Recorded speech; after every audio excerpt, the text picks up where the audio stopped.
In this guide, we're going to go over on how you can go ahead and do a split screen here on Roblox. Before we do get into this guide, make sure to like the video. Now, I'm going to be doing this on a PC, and it does work a little bit different on a PC compared to other platforms, but I do want to state that as of right now, this does not work on an Xbox, a Nintendo Switch, or a PlayStation. So just keep that in mind, there's going to be a separate video for that. But this guide is going to be specifically for PC. Now, if you have Roblox open, go ahead and close that out of temporarily.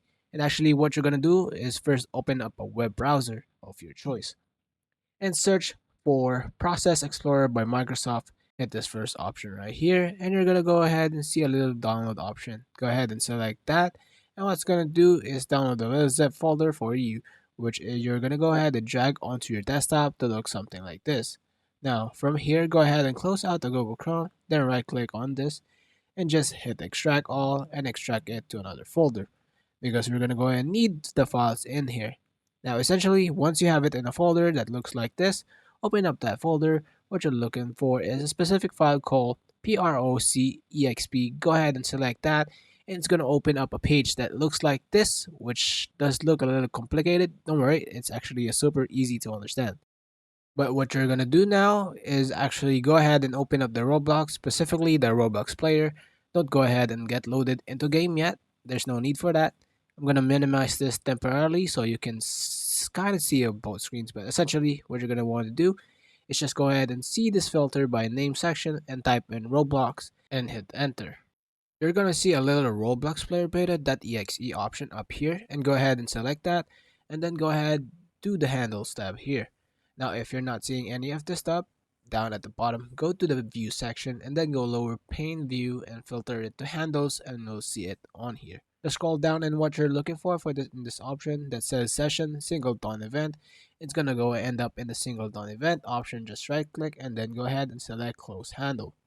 If you do get the error saying closing handle does require administrative rights, go ahead and back out of the option. And what you're going to want to do is select on a folder again, and then right click on this and run it as administrator.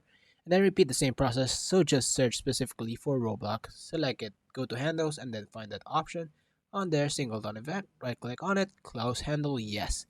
And now open up the second version of the Roblox player. As you can see, we got two in right now. What you're going to want to do is actually sign out of one of your accounts. Log into your alt account. So I'm going to go ahead and sign in real quick using a quick sign in just because I have it on my phone. And there we go. We got two of them open right now. And I'm going to split this screens real quick so it's easy to see. But from here, you can go ahead and get loaded into the same game on both of these, the same server, the private server on both of these. Doesn't necessarily matter. You'll be able to play at the exact time. It's really as simple as that. As you can see, I'm getting loaded in right now. I wonder if I'll get in the same lobby. Oh, I actually did. Same lobby. That's crazy. I guess it's because I have like the same ping, same IP. If you guys do have any questions, just ask them in the comment section.